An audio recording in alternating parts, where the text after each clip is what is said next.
걷다 보면 무릎이 찌릿하고 아프신가요? 요즘 들어 그 느낌 조금 더 심해지지 않으셨나요?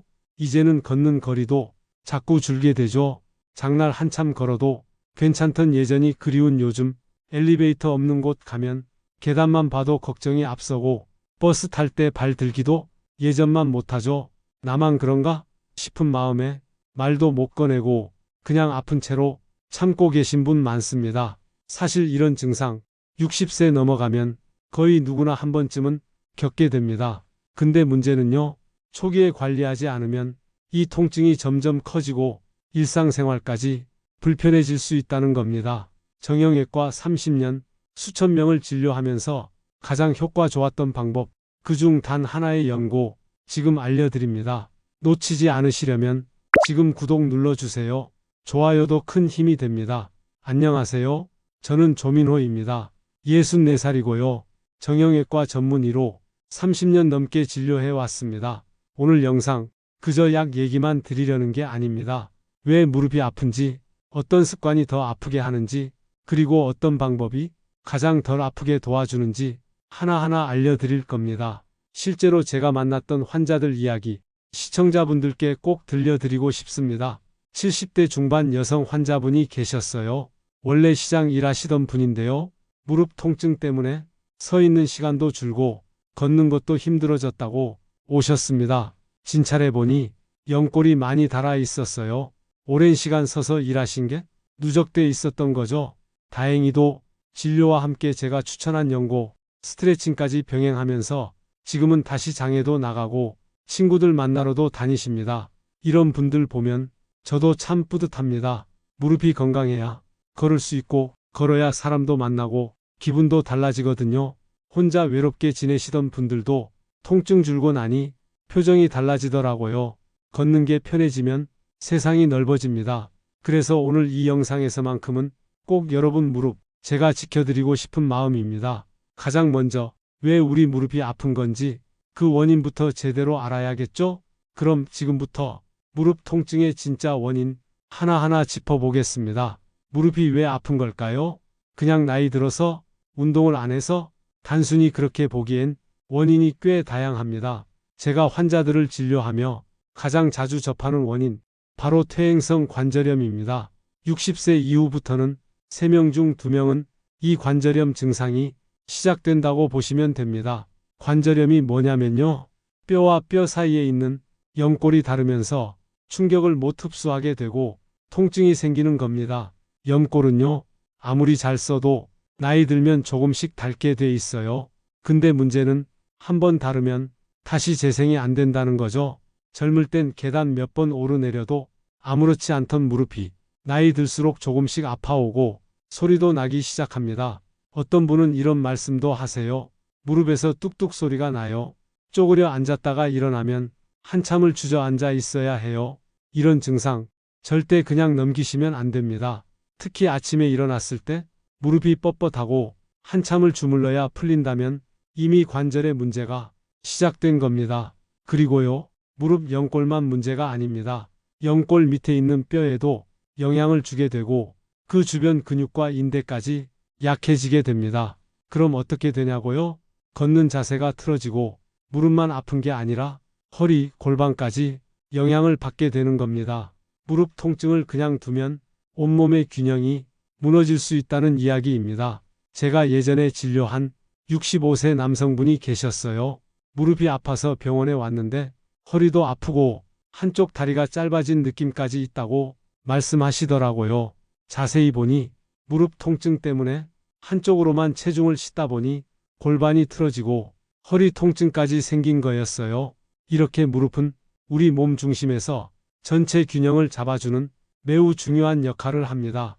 무릎이 튼튼해야 걷는 것도 서 있는 것도 계단 오르내리는 것도 다 수월해지는 겁니다. 무릎 통증을 단순히 그냥 아프다고 넘기지 마시고 왜 아픈지, 어떤 원인이 작용하고 있는지 이해하고 관리하셔야 합니다. 또 다른 원인은요, 무릎에 물이 차는 경우입니다. 무릎이 붓고 만지면 뜨끈뜨끈하고 눌렀을 때 물컹거리는 느낌, 이런 증상은 무릎 안에 염증이 생겼다는 신호입니다. 염증이 생기면 몸은 그것을 치유하려고 물을 모읍니다. 하지만 이 물이 오히려 통증을 더 유발하고 움직임을 제한하게 되죠. 무릎을 구부릴 때마다 뻣뻣하고 앉았다 일어날 때 통증이 오면 염증 가능성도 의심해 봐야 합니다. 관절염이든 염증이든 또는 외상 후 후유증이든 60대 이후의 무릎 통증은 하나의 원인으로만 보시면 안 됩니다. 여러 가지가 복합적으로 얽혀 있는 경우가 많습니다. 특히 체중이 늘어나면 무릎에 가해지는 압력이 배 이상으로 늘어난다는 사실 아셨나요? 몸무게 1kg 늘면 무릎에는 걸을 때마다 약 4kg의 하중이 더해진다고 합니다. 이런 이유로 체중 관리도 중요하고 자세 교정, 근력 강화, 여기에 효과적인 연고 사용까지 다각도로 접근해야 무릎을 지킬 수 있습니다. 그럼 다음으로는 이 통증을 무시했을 때 어떤 문제가 생기는지 조금 더 구체적으로 짚어볼까요? 무릎 통증, 조금 아프지만 참을만 하니까 이렇게 넘기셨던 적 있으신가요? 그런데요, 이 통증 가만히 두면 점점 심해질 수 있습니다. 제가 본 사례 중에요, 걷다가 주저앉는 분들 생각보다 많습니다. 특히 연골이 많이 다른 분들은 갑자기 무릎에 힘이 풀리면서 버스에서 내리다 넘어지기도 하셨어요. 실제로 70대 여성 환자분이 길 걷다 무릎이 툭 꺾여서 그대로 넘어졌다면서 오신 적이 있습니다. 넘어진 충격으로 엉덩이뼈까지 다쳐서 몇 달간 병원 치료 받으셨죠? 무릎 통증을 방치하면 낙상 위험이 커집니다. 그리고요, 한번 넘어지면 그 이후로 외출도 무서워져요. 혹시 또 넘어질까봐 이런 불안감이 생기면서 점점 집에만 있게 되고 사람도 안 만나게 됩니다. 이렇게 되면 무릎 통증 하나가 심리적인 위축까지 불러오는 겁니다. 이걸 고립감이라고 합니다. 걷는 게 두려워지면서 몸은 더 굳고 근육은 약해지고 통증은 더 심해지죠. 악순환입니다. 게다가 무릎이 아프면 자세가 틀어져서 허리 통증도 함께 찾아옵니다. 허리까지 아파지면 앉아 있는 것도 서 있는 것도 불편해지고 자세를 계속 바꾸게 되죠. 그러다 보면 척추에 무리도 가고 디스크 증상까지 번질 수 있습니다. 이렇게 보면 무릎 하나 아픈 게 아니라 몸 전체가 영향을 받는 거예요. 그래서 저는 무릎 통증을 단순히 그냥 나이 탓으로 넘기지 말라고 말씀드립니다. 예전에 이런 분도 계셨어요. 나는 무릎이 아프니까 집에서 안 나가고 TV만 봐요 하시던 분, 그분이 점점 식사량도 줄고 기분도 울적해지시더니 병원에선 우울 증상까지 진단받으셨습니다. 처음엔 무릎이었는데 결국 마음까지 무너진 겁니다. 그래서 지금이라도 무릎 통증을 느끼신다면 절대 그냥 넘기지 마시고 오늘 알려드리는 방법들 꼭 실천해 보세요. 그리고 기억하세요. 통증은 몸이 보내는 경고 신호입니다. 나 지금 너무 힘들어요. 좀 쉬게 해줘요. 몸이 이렇게 말하는 거예요. 그 경고를 무시하면 몸은 더 큰 신호를 보냅니다. 그러다 결국은 움직이지 못하게 되기도 하죠. 그러니 지금이 딱 무릎을 챙겨야 할 때입니다. 그렇다면 병원에 가기 전 우리가 일상에서 할 수 있는 건 뭐가 있을까요? 바로 다음에서 그 방법들 자세히 소개해 드릴게요. 무릎이 아플 때 꼭 병원만이 답일까요? 물론 정밀검진과 치료는 중요하지만 그 전에 우리가 집에서 할 수 있는 것도 많습니다. 간단하지만 꾸준히 하면 효과적인 방법들 오늘 제대로 알려드릴게요. 먼저 무릎 스트레칭입니다. 너무 무리한 동작 말고 앉아서 할 수 있는 간단한 동작부터 시작해 볼게요. 의자에 앉아서 한쪽 다리를 앞으로 쭉 뻗고 10초 정도 유지한 다음 다시 천천히 내리는 동작. 이걸 하루에 5번만 해도 무릎 주변 근육이 조금씩 풀리기 시작합니다. 다음은 냉찜질과 온찜질입니다. 어떤 걸 먼저 해야 하나요? 이 질문 많이 하시죠? 급성 통증, 즉 갑자기 붓거나 뜨끈뜨끈한 느낌이 들 땐 냉찜질이 우선입니다. 얼음찜질팩이나 차가운 수건으로 무릎을 10분간 감싸주세요. 반대로 통증이 오래가고 근육이 굳는 느낌이라면 온찜질이 좋습니다. 따뜻한 수건을 이용해서 혈액순환을 도와주면 통증이 한결 부드러워집니다. 찜질은 하루 2번 정도 꾸준히 해보세요. 그리고 또 하나 많은 분들이 놓치시는 게 바로 체중 관리입니다. 앞에서도 말씀드렸지만 체중 1kg 늘면 무릎에 4kg 하중이 더해진다. 기억하시죠? 식습관을 조금만 바꾸셔도 무릎엔 큰 도움이 됩니다. 특히 설탕, 기름진 음식, 자극적인 음식 줄이는 것만으로도 염증이 줄어들 수 있어요. 그리고 오늘 강조드릴 것 하나 더 있습니다. 바로 연고 사용입니다. 많은 분들이 연고를 그냥 바르고 끝내시는데요. 사실은 어떻게 바르느냐가 더 중요합니다. 제가 추천드리는 방법은 소량을 손가락에 덜어서 무릎 안쪽부터 바깥쪽 방향으로 천천히 원을 그리듯 마사지하듯 바르는 겁니다. 이렇게 하면 피부 흡수도 잘 되고 통증 완화에도 도움이 됩니다. 단 너무 세게 문지르거나 화끈거릴 정도로 많이 바르시면 오히려 자극이 될 수 있으니 주의하세요. 이 연고 사용법은 조금 뒤에서 정형외과 30년 차 선생님이 직접 시연해 주실 예정입니다. 그러니 끝까지 꼭 시청해 주세요. 이제 연고 이야기 본격적으로 해볼까요? 수십 가지 연고 중에서 도대체 어떤 걸 골라야 할지 고민되셨던 분들 많으시죠? 그럼 지금부터 그 답을 찾아드리겠습니다. 시중에 연고 정말 많죠? 약국 가보시면 진통 연고, 관절 연고, 근육통 연고, 종류도 다양하고 광고도 화려합니다. 대체 어떤 걸 써야 하나요? 이 질문 진료실에서도 정말 자주 받습니다. 오늘은 그 궁금증 속 시원하게 풀어드릴게요. 안녕하세요. 저는 김하영입니다. 63살이고요. 한의사로 35년째 진료 중입니다. 그동안 관절 통증으로 수많은 분들을 만나면서 연고 추천도 많이 해드렸습니다. 중요한 건 딱 하나, 내게 맞는 성분을 골라야 한다는 겁니다. 먼저 대표적인 성분으로는 멘톨과 살리실산이 있습니다. 이 두 가지는 통증을 빠르게 완화시켜주고 냉각 효과로 무릎 주변 염증을 줄여줍니다. 또 하나, 캡사이신 성분도 많이 쓰입니다. 이건 따뜻하게 해줘서 혈액순환을 돕고 통증을 진정시키는 역할을 하죠. 하지만 캡사이신은 피부가 민감한 분들께는 자극이 될 수 있으니 주의하셔야 합니다. 제가 실제로 추천드리는 연고는 이중작용 연고입니다. 처음엔 시원하게, 나중엔 따뜻하게 작용해서 통증 완화 효과가 큽니다. 시중 제품 중에는 맨소레텀 타입이나 페인킬러 겔처럼 두 가지 성분이 함께 들어간 제품을 살펴보시면 됩니다. 연고를 선택하실 땐 반드시 뒷면에 있는 주요 성분을 확인하세요. 그리고 너무 진한 향이 나는 제품은 피부 자극이 강할 수 있으니 피부 테스트도 중요합니다. 연고는 바르는 방식도 중요합니다.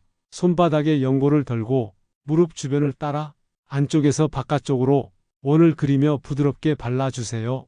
문지르기보단 살살 펴 바르는 느낌으로 흡수시키는 게 좋습니다. 하루 2회 아침, 저녁 시간에 바르는 걸 권장합니다. 그리고 중요한 포인트, 연고는 통증 부위 전체가 아니라 아픈 지점 중심으로 좁게 바르시는 게 효과적입니다. 그 이유는 연고는 피부를 통해 흡수되기 때문에 넓게 바르면 오히려 효과가 분산됩니다. 또 연고 바르기 전엔 피부를 깨끗이 씻고 물기를 제거한 다음 바르는 게 가장 좋습니다. 연고 바른 후엔 랩이나 붕대로 감싸지 마세요. 통풍이 잘 돼야 자극이 덜합니다. 혹시 연고 바르고 화끈거리거나 발진이 생기면 즉시 사용을 중단하고 전문의와 상담하셔야 합니다. 이제 어떤 연고를 쓰고 어떻게 발라야 하는지 조금 감이 오시죠? 곧 이어지는 다음 단계에서는 이 연고로 특히 효과를 본 분들의 특징, 어떤 경우에 잘 맞는지 자세히 알려드릴게요. 계속 시청해 주세요. 연고 모두에게 효과 있을까요?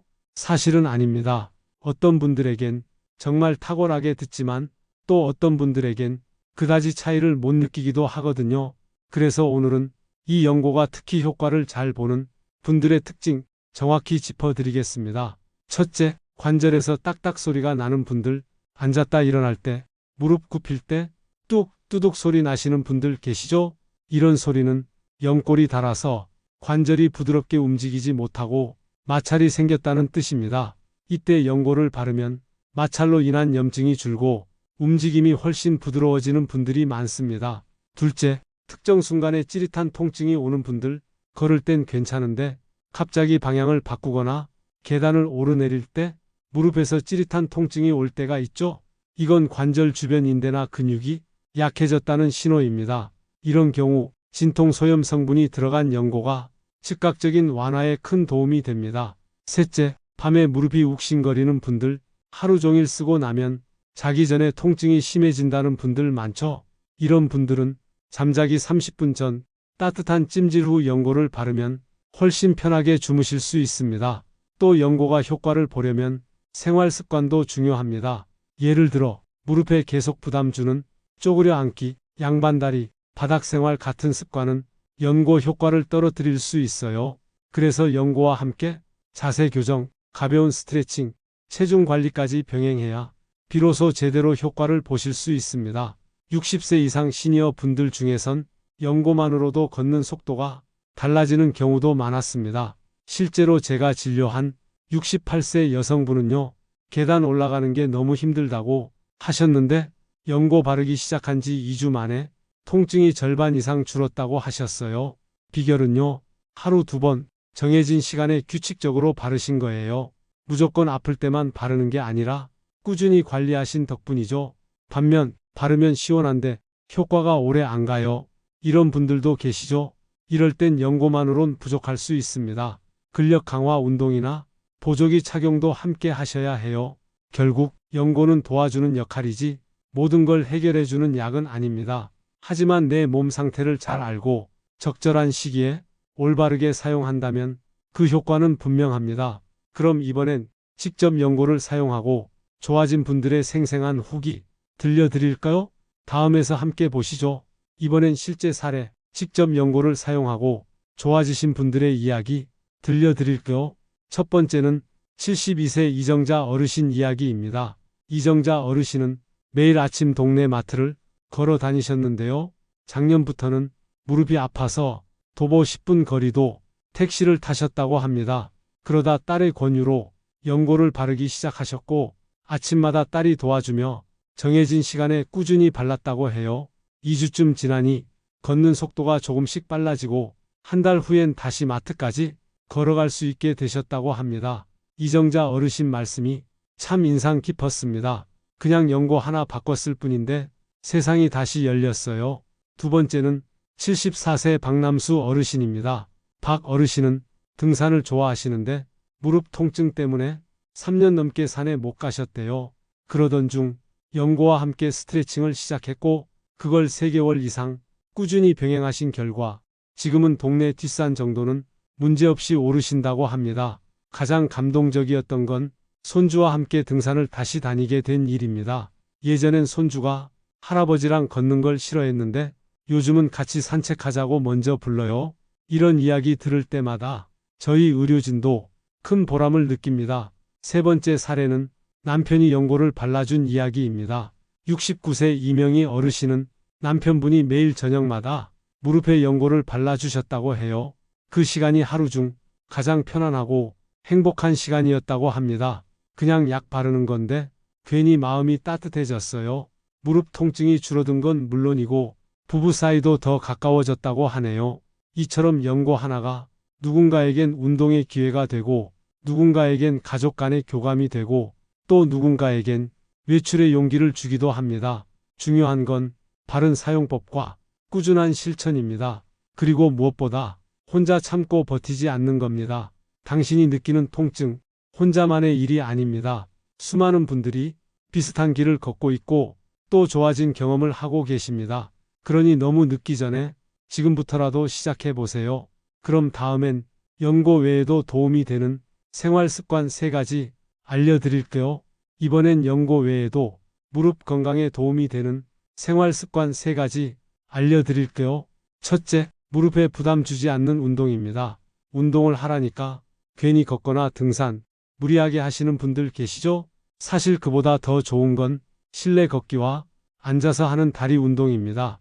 실내 걷기는 마룻바닥이나 카펫처럼 딱딱하지 않은 곳에서 편하게 걷는 거예요. 양말을 신고 천천히 걷거나 작은 스텝을 반복하면서 근육에 무리가 가지 않도록 하는 게 중요합니다. 그리고 의자에 앉아서 한쪽 다리를 들어 10초간 유지했다 내리는 운동. 이걸 하루에 5번씩만 해도 근육이 꽤 단단해집니다. 무릎 주변 근육이 튼튼해야 연골이 받는 부담도 줄어들 수 있습니다. 둘째, 영양소 섭취입니다. 무릎 건강에 중요한 영양소 많이 들어보셨을 텐데요. 대표적으로 콜라겐과 비타민 D가 있습니다. 콜라겐은 연골의 재료 역할을 하고 비타민 D는 뼈 건강을 지켜주는 역할을 합니다. 특히 나이 들수록 비타민 D 흡수율이 떨어지기 때문에 햇빛을 자주 쬐거나 영양제로 보충하시는 게 좋습니다. 그리고 칼슘, 오메가3 같은 영양소도 염증 완화에 도움을 줄 수 있어요. 하지만 무엇보다 중요한 건 꾸준함입니다. 음식이나 보충제는 한두 번 먹는다고 효과가 나는 게 아니라 적어도 한 달 이상 계속 섭취해야 의미가 있습니다. 셋째, 생활 방식 바꾸기입니다. 바닥에 앉는 습관, 양반다리 쪼그려 앉기, 이런 자세는 무릎 건강에 정말 좋지 않습니다. 가능하다면 의자 생활로 바꾸시고 앉을 때는 무릎보다 엉덩이가 조금 높게 위치하도록 조절해 주세요. 무릎에 무리 없는 높이로 식탁이나 테이블도 맞춰주시면 한결 편안하게 지내실 수 있습니다. 또 잠자리도 중요합니다. 너무 딱딱한 바닥보다 적당한 쿠션이 있는 매트나 무릎을 살짝 올려주는 베개를 활용해 보세요. 잠잘 때 무릎이 꺾이지 않고 편안한 자세가 유지되면 야간 통증도 줄어듭니다. 이 세 가지, 운동, 영양, 생활 방식, 이것만 잘 실천해도 연고의 효과는 배가 됩니다. 연고는 도와주는 도구고 몸을 지키는 건 결국 여러분의 작은 습관이란 거 꼭 기억해 주세요. 그럼 다음엔 연고를 잘못 사용해서 오히려 통증이 심해진 경우들 살펴보겠습니다. 이 장면 절대 놓치지 마세요. 이번엔 꼭 짚고 넘어가야 할 부분입니다. 연고 잘못 사용하면 오히려 통증이 더 심해질 수 있습니다. 실제로 그런 사례 꽤 많습니다. 첫 번째, 너무 자주 또는 너무 많이 바르는 경우입니다. 통증이 심하다고 하루에 4번, 5번 막 덧바르는 분들 계시는데요. 이렇게 되면 피부 자극이 생기고 오히려 화끈거림이나 가려움이 더 심해질 수 있습니다. 특히 멘톨이나 캡사이신처럼 자극 있는 성분이 들어간 연고는 반드시 용량을 지켜야 합니다. 두 번째, 잘못된 부위에 바르는 경우입니다. 통증이 무릎 앞쪽인데 무릎 뒤쪽까지 다 바르시는 분들 많이 봤습니다. 연고는 아픈 지점 중심으로 좁게 바르는 게 효과적입니다. 무조건 넓게 바른다고 효과가 커지는 게 아닙니다. 세 번째, 연고 바른 직후 랩이나 붕대로 꽁꽁 싸매는 경우입니다. 이렇게 하면 피부 흡수는커녕 열이 쌓여서 더 자극적이 될 수 있습니다. 또 땀이 차면서 피부 트러블이 생기기도 합니다. 연고는 바른 후 통풍이 잘 되도록 그냥 두는 게 가장 좋습니다. 네 번째, 운동 직후 바로 바르는 경우입니다. 운동하고 나서 열이 오른 상태에서 바로 바르면 연고 성분이 강하게 반응해서 피부 자극이 더 심해질 수 있어요. 운동 후엔 몸을 식히고 땀을 닦은 후에 바르는 게 원칙입니다. 다섯 번째, 다른 약과 섞어 쓰는 경우입니다. 예를 들어 파스랑 연고를 같이 쓰거나 한약재 연고 위에 또 연고를 바르는 건 절대 금물입니다. 약 성분끼리 충돌하면 예상치 못한 부작용이 생길 수 있어요. 혹시 연고를 쓰고 화끈거림, 가려움, 붉은 반점이나 물집이 생긴다면 즉시 사용을 중단하고 의사와 상담하세요. 그리고요, 효과가 없다고 느끼셨던 분들, 이 장면 꼭 주목하셔야 합니다. 혹시 연고만 믿고 생활 습관을 바꾸지 않으셨다면 그게 원인일 수 있습니다. 앞에서 말씀드린 운동, 찜질, 자세 교정, 이런 것들이 함께 병행될 때 비로소 연고 효과가 제대로 나타납니다. 또 어떤 분은 바르면 시원하긴 한데 계속 아파요라고 하시는데요. 이럴 땐 통증 원인이 근육인지 관절인지 염증인지 정확히 진단받는 게 먼저입니다. 연고는 어디까지나 도움이 되는 보조수단입니다. 잘못된 사용은 오히려 상황을 더 어렵게 만들 수 있어요. 이제 마지막입니다.